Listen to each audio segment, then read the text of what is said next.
जय हिंद दोस्तों।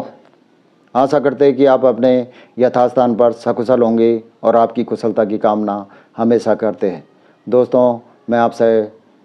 आपसे अपडेट आने का ख़ास कारण यह है कि दोस्तों, जो हमारे भारत सरकार है, हमारे जो रक्षा मंत्रालय है, उन्होंने और एचडीएफसी बैंक और बैंक ऑफ बड़ौदा के साथ एक समझौता ज्ञापन में साइन किया है, जिसके अंतर्गत इस वर्ष की जितनी भी इस वर्ष के काम होंगे वो एचडीएफसी और बैंक ऑफ बड़ौदा की ये 14,000 से अधिक सेवा केंद्रों पर किया जाएगा। जिसमें दोस्तों, इस वर्ष की पहल पहुंच बढ़ाने के लिए सरकार ने bank of Baroda HDFC bank के साथ एमओयू समझौता ज्ञापन पर हस्ताक्षर किए। ये बुधवार को 21 सितंबर 2022 को ये एमओयू भारत सरकार जो डीईडी जो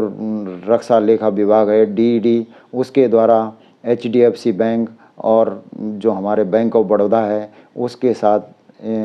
समझौता ज्ञापन पर हस्ताक्षर किए, ताकि उन्हें पेंशन प्रशासन प्रणाली रक्षा स्पर्श पहल के लिए 14,000 से अधिक सेवा केंद्रों के रूप में जोड़ा जा सके। पूरे भारत में शाखाएं रक्षा मंत्रालय ने बुधवार को कहा। एमओयू बैंक ऑफ बड़ौदा की 7,900 से अधिक शाखाओं और एचडीएफसी बैंक की 6,300 शाखाओं को सेवा केंद्रों के रूप में जोड़ देगा। इसमें जो एमओयू साइन हुआ है उसमें बैंक ऑफ बड़ौदा की 7,900 से अधिक शाखाओं और जो एचडीएफसी बैंक है उसकी 6,300 शाखाओं को सेवा केंद्रों स्पर्श के सेवा केंद्रों के रूप में इनको जोड़ देगा, ताकि पेंशन भोगियों को अंतिम मील कनेक्टिविटी प्रदान की जा सके, ताकि जो हमारे जो पेंशन भोगी है उनके जो अंतिम उस पर बैठे हुए हैं जहाँ पर कि नेटवर्क नहीं आता, जहाँ पर कुछ बहुत मुश्किल होता है, वहाँ पर अंतिम आदमी तक पहुँचाना इनका इस वर्ष का इस टाइम जो हमारे भारत सरकार रक्षा मंत्रालय है उनका लक्ष्य है। जिसमें बुधवार को जो रक्षा सचिव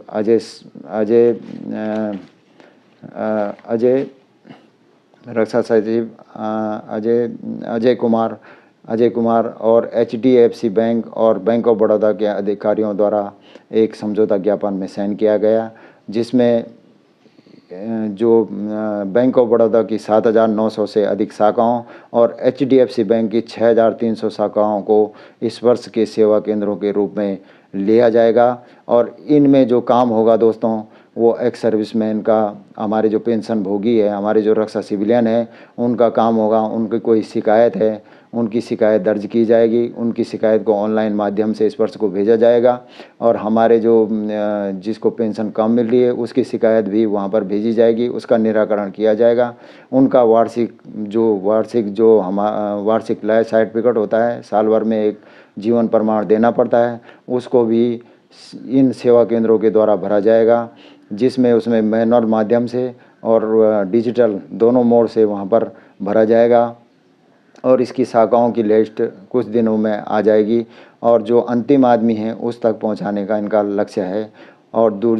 जो दूर दराज रहते हैं और जिनके पास साधन या तकनीकी साधन नहीं है, जिनके पास कोई भी तकनीकी साधन नहीं है, वो अंतिम आदमी तक पहुंचाना इस वर्ष का लक्ष्य है। इस वर्ष को लॉग इन करने के लिए पेंशन भोगियों की प्रोफाइल अपडेट, अनुरोध करने, शिकायत दर्ज करने, निवारण करने, डिजिटल वार्षिक पहचान, पेंशन भोगियों का डेटा सत्यापन तथा उनकी मासिक पेंशन के बारे में विस्तृत जानकारी प्राप्त करने के लिए एक प्रभावी कदम। ये केंद्र 161 से अधिक डीईडी कार्यालय और भारतीय स्टेट बैंक और पंजाब नेशनल बैंक की शाखाओं और कोटक महिंद्रा बैंक की 14 शाखाओं द्वारा प्रदान किए गए हैं। लगभग 800 सेवा केंद्रों के नेटवर्क और कॉमन सीएससी सेंटर के है, जो दूर दराज गाँव में सीएससी सेंटर है, उनसे भी काम निःशुल्क लिया जाएगा। इसमें इसका जो खर्चा है